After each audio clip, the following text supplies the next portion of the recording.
Mentes de Gestión es presentado por...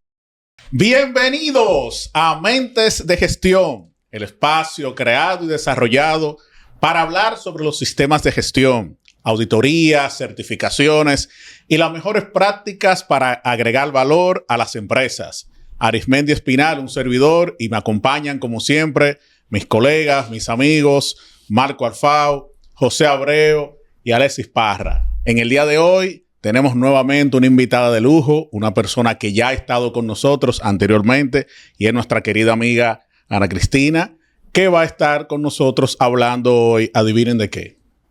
Alexis, ¿tú sabes de qué vamos a estar hablando hoy? Bueno, si en el anterior hablamos de soborno, aquí vamos a hablar de compliance, que es la norma prima o hermana, no sé, ¿verdad? Y no es cumplimiento, no es cumplimiento. Cultura de cumplimiento. Cultura de cumplimiento. Ana Cristina, bienvenida nuevamente. Qué bueno tenerte por acá. En el capítulo que estuviste la vez con nosotros, hablamos ampliamente sobre soborno. Hoy nos toca hablar de cumplimiento. Y mira algo, Arismendi. ¿Es compliance o es cumplimiento? Y Ana Cristina, ahí quisiera yo iniciar con esa pregunta. Arranquemos con De eso. hecho, yo tengo... Bueno, primero, muchas gracias de nuevo por la invitación. Para mí es un gusto poder estar en estos espacios. Yo tengo un tema y cuando escucho la palabra cumplimiento, para mí es como cuando uno ve una palabra mal escrita. Como que sí, me resuena. Cuando alguien dice cumplimiento... Bueno, a ver, el cumplimiento existe, ¿no? Pero claro, cuando hablamos de los sistemas de gestión de compliance bajo la norma ISO 37301 y alguien dice cumplimiento, pues a mí es como que me genera eso. ¿Por qué les digo? Porque en realidad esta norma no se traduce. Es decir, en el capítulo anterior hablábamos de la ISO 37001 de sistemas de gestión antisoborno. Así es. Es una traducción completa al español, sí, porque al hacer la traducción al español, la esencia no se pierde. Es decir, se entiende claramente lo que significa un sistema de gestión antisoborno. Pero en cambio, en el caso de la norma ISO 37301 de sistemas de gestión de compliance, la versión o de la traducción oficial no es completa. Es decir, claro, no hay una traducción oficial que hable de un sistema de gestión de cumplimiento. El término de la norma es sistema de gestión de compliance. Y eso tiene una razón de ser, y es básicamente que lo más cercano a la traducción de compliance sería cumplimiento. Pero en realidad, el sistema de gestión de compliance aborda mucho más que el mero cumplimiento. Claro. Entonces, al momento de querer hacer una traducción, se perdía esta esencia, esta convicción de hacer lo correcto que incluye el compliance. No es solamente cumplir por cumplir o un check de cumple o no cumple, ¿no? Entonces, por eso no se hizo una traducción completa. Así que el término de sistema de gestión de compliance partiendo que no es únicamente cumplimiento. Y peor aún, casos en los que cuando hablamos de sistema de gestión bajo la 37301 le asignan un apellido. Exactamente. Decimos, ¿no? Pues la norma es eso, sistema de gestión de compliance, ¿no? No es ni normativo, ni regulatorio, ni nada. Esa es otra cosa. O sea, los apellidos que dice ese... Esos apellidos lo limitan. El cumplimiento normativo, cumplimiento regulatorio. Eso lo limita. Esos son los apellidos que no deberían ir, que sería básicamente compliance, es verlo holísticamente. Sí, es que es integral. Al final estamos hablando de gestionar obligaciones normativas, pero también voluntariamente asumidas. Que luego hay todo un debate entre lo que incluye el cumplimiento normativo y el cumplimiento regulatorio, si es que este tipo de cumplimiento incluye las obligaciones voluntariamente asumidas o no. Hay todo un debate, ¿no? Pero en realidad la norma se llama así, sistema de gestión de compliance. Perfecto. Si es bajo ISO, es eso. Compliance. José. De hecho, a mí me surge la pregunta, Ana Cristina, porque entonces, de acuerdo a lo que dices, no es simplemente cumplimiento regulatorio, pero tradicionalmente las empresas incluso que se han certificado bajo ISO 301, lo que entienden que es cumplimiento legal, cumplimiento regulatorio, cumplimiento normativo, pero tú hablas de otros cumplimientos. ¿Qué otros cumplimientos tú entiendes que deberían caer bajo esa sombrilla? Cuando la norma habla de gestión de obligaciones, nos habla de las obligaciones normativas y las voluntariamente asumidas. En las normativas entra toda la parte legal, regulatoria, etcétera. Pero las voluntariamente asumidas incluye, por ejemplo, cartas de servicio, cláusulas contractuales, Claro. por ejemplo, de confidencialidad, de buenas prácticas. Entonces, todo eso también hay que cumplir. Incluso, para cerrar el punto nada más, muchas de las obligaciones voluntariamente asumidas parten de un requerimiento, es decir, de una obligación normativa. Es decir, tengo que cumplir una obligación normativa, eso yo lo aterrizo a mi organización Claro. y para dar cumplimiento a esa obligación normativa, pues yo tengo que establecer mecanismos responsables, tiempos, y todo eso se convierte en una obligación voluntariamente asumida. De acuerdo a eso, entonces, todas esas obligaciones están amarradas a los requisitos y expectativas de las partes interesadas, que son los que empiezan a generarme ese tipo de obligaciones. Clientes, proveedores, asociaciones, entidades regulatorias, no simplemente la parte oficial o de gobierno. Totalmente. De hecho, los requisitos de las partes interesadas se convierten en esa necesidad o expectativa que se tiene que gestionar también como una obligación Como- voluntariamente asumida si es que decido iniciar una relación comercial o la relación con una tercera parte, sea interna o externa. Así. Ahí entrarían las normas, inclusive, las mismas normas ISO. Las es decir, normas ISO son una obligación voluntariamente asumida si es que no es un requisito obligatorio. Exacto, o sea que el compliance cubriría también esos elementos a cubrirse de ISO 9001, ISO 14001, de otras normas ISO en particular. Pero Sí. si yo quiero empezar un sistema, ¿qué tú recomendarías? ¿301 o 37001? Yo no tengo nada. No sé ni soborno ni compliance. Soy nuevo en el ámbito de sistema de gestión, pero tengo una solicitud o se ve sexy eso, se ve fabuloso tener una de estas normas. ¿Con cuál empiezo primero? Las dos son normas complementarias, pero son diferentes. Es decir, la una no reemplaza a la otra. Las dos juntas generan un buen blindaje para la organización, pero aún así ninguna norma va a garantizar que no se materialice un soborno en la organización o que la organización no caiga en incumplimiento de obligaciones o no cumplimiento de obligaciones, que es el término que El usa la término, norma, ¿no? sí. Eso nadie lo puede garantizar, pero sí establecer medidas a nivel de prevención. Ahora, si una organización no tiene nada, yo diría que podría iniciar por la ISO 37001, porque esa tiene controles mucho más específicos que pueden aportar en las organizaciones. En este caso, pues tiene el enfoque de prevenir el soborno, pero nos habla claramente de procesos de debida diligencia, políticas de regalos, canales de denuncia, compromisos antisoborno. También hay ciertos requisitos con respecto al personal. Entonces, son esos insumos que van a alimentar y van a fortalecer mi sistema de gestión de compliance cuando yo quiero irme por algo más amplio. Muy bien. ¿Por qué les digo? Porque, solo para cerrar el punto, porque el sistema de gestión de compliance bajo la 37301 no me establece controles específicos Claro. como lo hace la 37001. Solo nos habla de medidas de control. ¿Por Ujú. qué? Porque cada organización debe establecer las medidas Metodología. para poder gestionar sus obligaciones y eso no Aquí hay es algo igual. importante y quiero quedarme con el punto de Alexis. Cuando él hablaba, bueno, yo tengo una ISO 9001, tengo una ISO 14, tengo una ISO 28, que entrarían dentro del cumplimiento. Entonces, nosotros aquí, Ana Cristina, tenemos un público que muchos son gestores en sus empresas, otros auditan también en las empresas y tienen que estar pensando, bueno, pero si yo ahora soy multinorma, ¿cómo ahora el compliance viene a ayudarme o desayudarme en lo que tengo? ¿Cómo interactúan ya esos otros sistemas con la gestión de cumplimiento o la gestión de compliance? Porque decía un amigo que cumplimiento es cumplimiento. No sé si por allá. Por eso no me mucho gusta el también. término cumplimiento. También. Cumplimiento. Es compliance. Entonces, ¿cómo interactúan? ¿Cómo vinculamos entonces el compliance a estos ya sistemas que están ahí? Sí. Hablar un poquito de eso. Sí, como lo decía Alexis, de hecho, la propia implementación y certificación voluntaria de sistemas de gestión se convierte en una obligación que también hay que gestionar.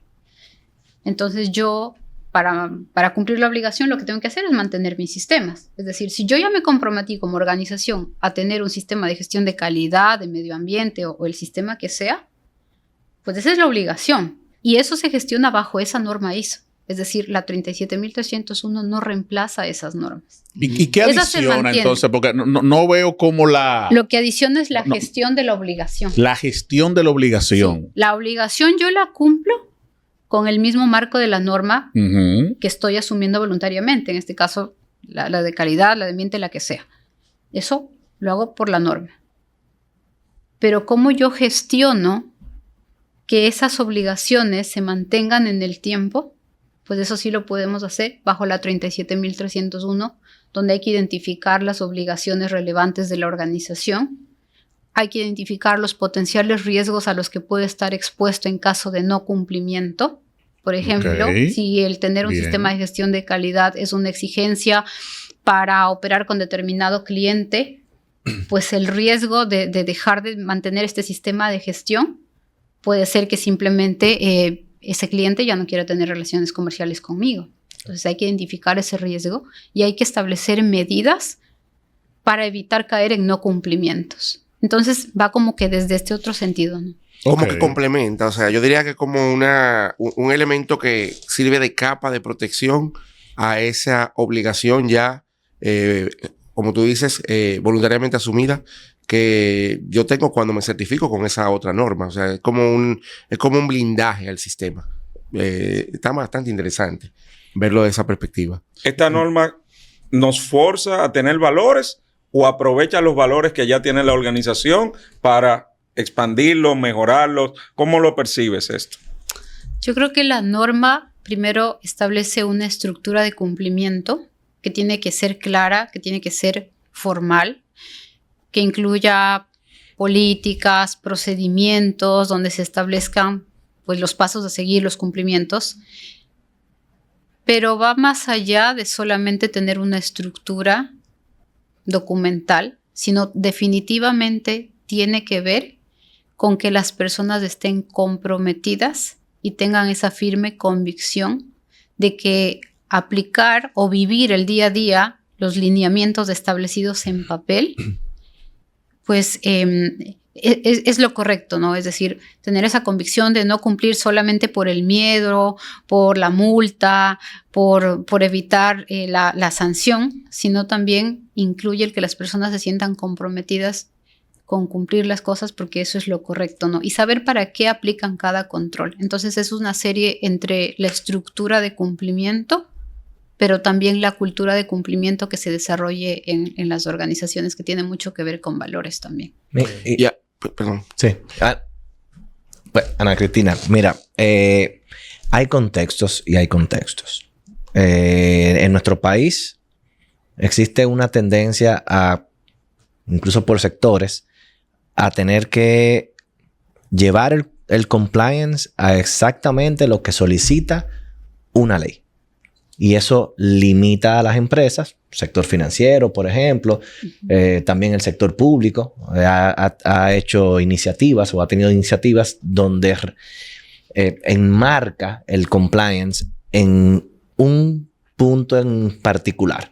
Tenemos en el área de compras y contrataciones que hay que tener un oficial de cumplimiento de compras y contrataciones específicamente. Tenemos para el sector financiero que el compliance para la parte de prevención de lavado. Tenemos, en fin, múltiples sectores que empujan exclusivamente lo que a ellos les interesa.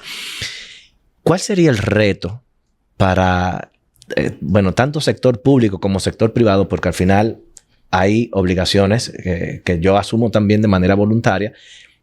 ¿Cuál sería el reto si yo me centro exclusivamente en esos parámetros que de manera sexy o de moda, como dice Abreu, están en la palestra y nada más quiero centrarme en el cumplimiento literalmente de eso que me están diciendo esas instituciones públicas o esas leyes en particular?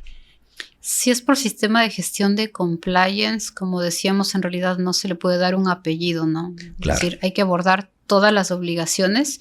Sí puede ser un alcance total o un alcance parcial, pero debe tener enfoque con las actividades. Es decir, no lo puede enfocar a cumplir solo obligaciones laborales o solo obligaciones en materia de prevención de lavado de activos. Es decir, Claro. debo abordar todas las obligaciones, identificar todas las obligaciones.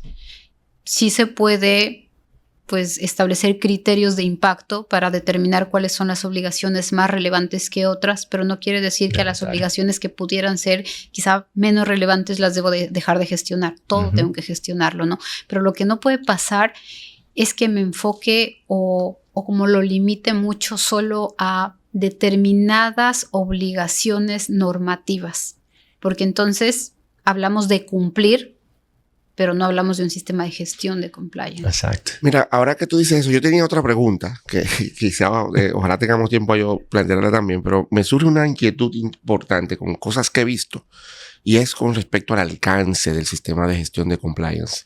O sea, he visto instituciones, acá en el país obviamente el sector público, que quieren limitar el tema del compliance o del sistema de gestión de compliance a ni siquiera procesos, a departamentos específicos, por Exacto. ejemplo, compras. Y centran todo el proceso de compliance a mi función de compra o a mi departamento de compra. Claro. Y se limitan a eso. ¿Es eso correcto? Partiendo de eso que tú nos indicas ahora. Yo te diría que un deber en general del sector público pues es el buen uso de los fondos públicos, ¿no?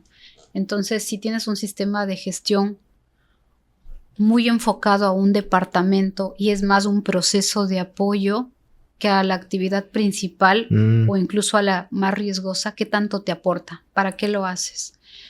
¿Para tener el certificado o porque te agrega valor? Porque en realidad, más aún en el sector público, lo que se buscaría es que ese sistema de gestión sea efectivo y te contribuya para que las obligaciones, sobre todo las más relevantes, estén cubiertas, ¿no?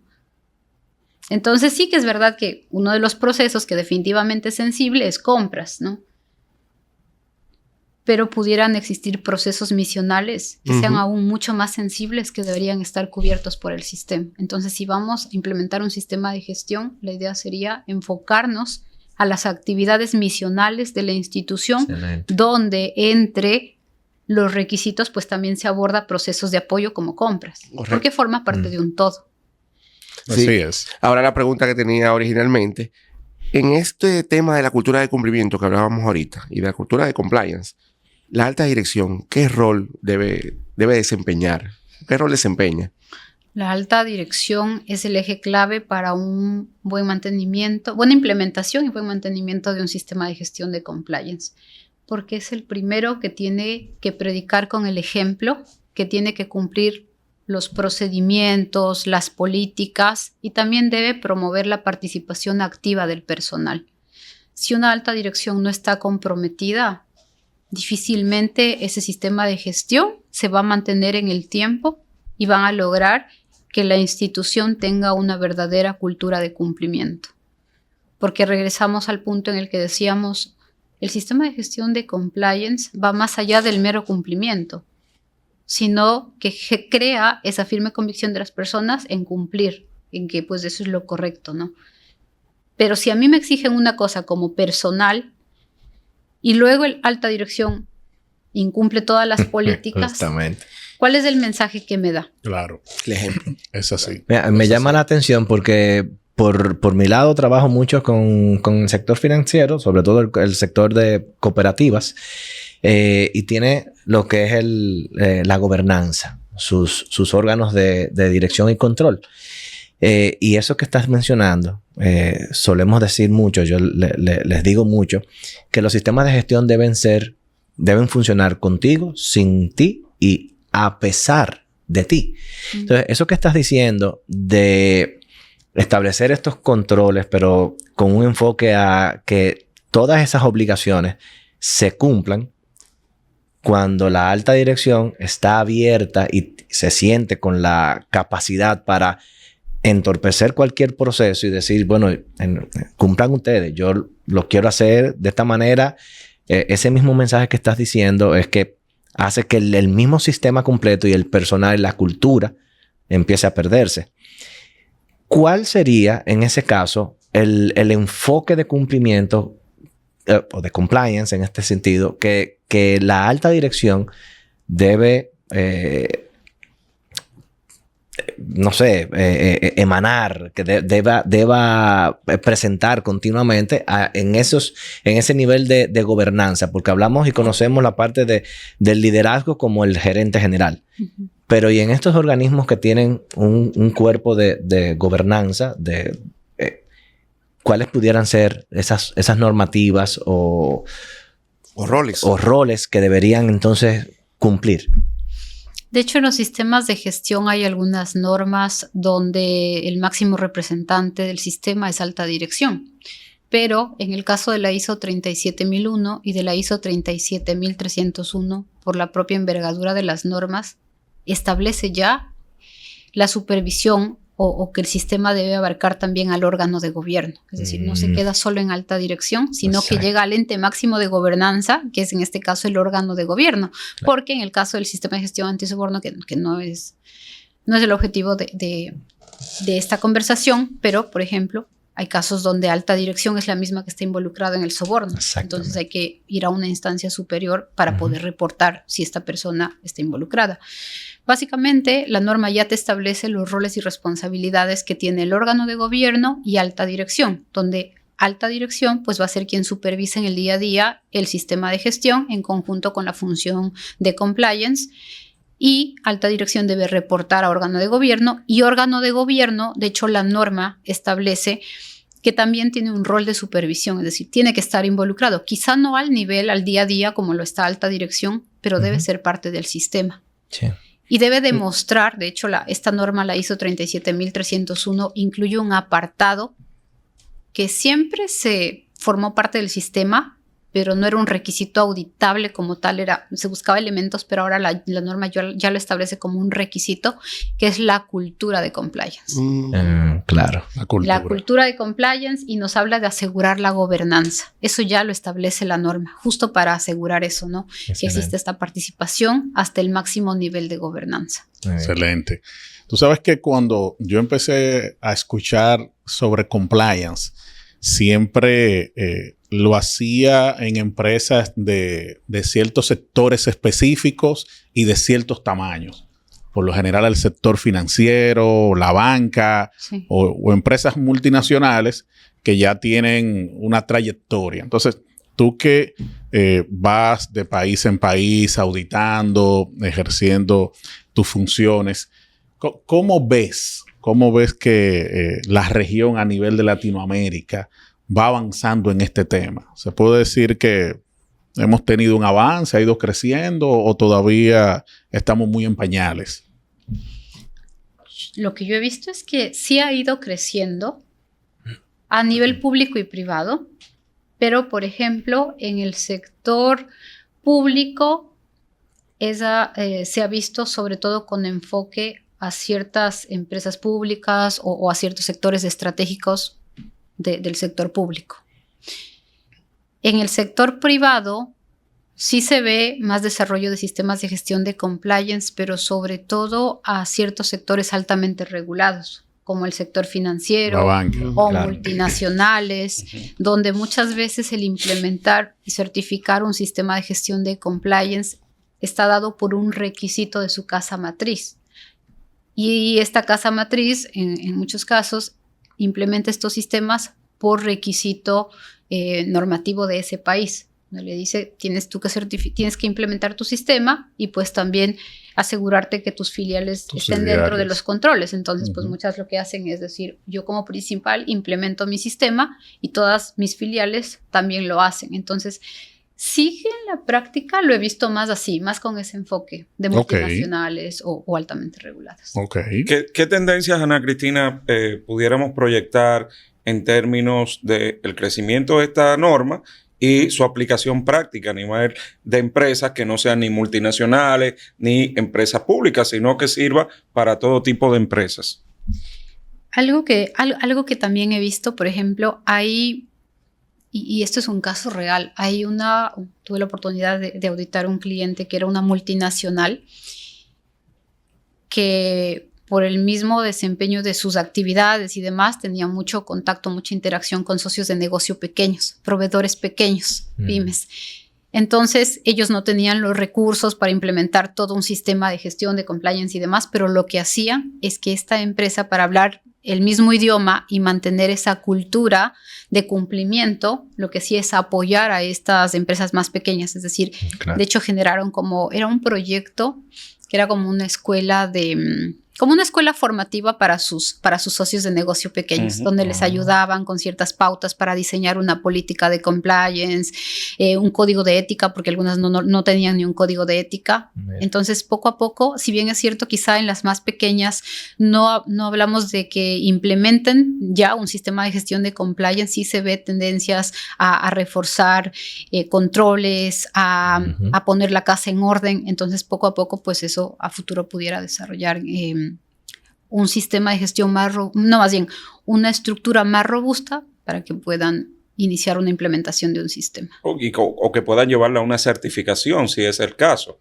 Eso lo estamos viendo con las multinacionales precisamente, que empiezan a generar pautas o requisitos contractuales e incluso te dicen, bueno, mira, yo necesito que en X tiempo tú te certifiques bajo este requisito o bajo esta norma. Por eso es importante, por ejemplo, yo diría, al menos en este caso de las multinacionales o empresas con una estructura más formal, que son pocas las que empiezan desde cero. Por eso es importante que exista un diagnóstico para saber en dónde o qué pautas ya ha alcanzado la organización y qué brechas le falta por alcanzar para iniciar un proceso de implementación. Tremendo. Creo que esa parte ya del diagnóstico y cuáles son esas herramientas para iniciar un sistema de gestión de compliance, pues creo que va a llegar para otro capítulo porque este se está terminando, señores. Sí. De verdad que sí. De verdad que, óyeme, Ana Cristina, que qué bien cada vez que viene acá y nos puedes aportar y agregar valor desde tu experiencia. De verdad que lo valoramos mucho y sabemos que también nuestro público que nos sigue lo valora. Ya para finalizar, quiero hacerte una última pregunta que puedas recoger tal vez todas estas ideas que hemos venido hablando. Aquí nos escuchan, como te decíamos, profesionales, gerentes, directores, funcionarios que quieren fortalecer ese sistema de cumplimiento que ya tienen en organizaciones, ya sea empezando o creciendo. ¿Qué esas personas, dónde se pudieran enfocar para potenciar ese sistema, tal vez más allá de pensar en la certificación? ¿Cuáles 3 elementos puntuales donde enfocarse para hacer crecer ese sistema de cumplimiento? El primero diría cambio de mentalidad. Cambio de mentalidad. El segundo, gestión de obligaciones, identificar primero sus obligaciones relevantes. Perfecto. Establecer canales de denuncia y formación. Formación. Cambio de mentalidad. Establecer cuáles son, el segundo decías, Canales de denuncia. Canales de denuncia, formación y gestión de obligaciones. Excelente. Tremendo, tremendo. Muchísimas gracias, de verdad. Y a ustedes que nos están escuchando y nos están viendo, pues ya ustedes saben, suscríbanse aquí en la campanita, denle like si les ha gustado, compartan este capítulo y sobre todo escríbanos, que siempre estamos Cualquier revisando pregunta, sí. Nuestro correo, también por Instagram, escuchar estos episodios en nuestro canal de Spotify y, como siempre, esperar todos los miércoles el lanzamiento de nuestros capítulos. Así que muchísimas gracias y nos estaremos viendo en un nuevo episodio de Mentes de Gestión. Hasta la próxima. Chao, chao. Mentes de Gestión es presentado por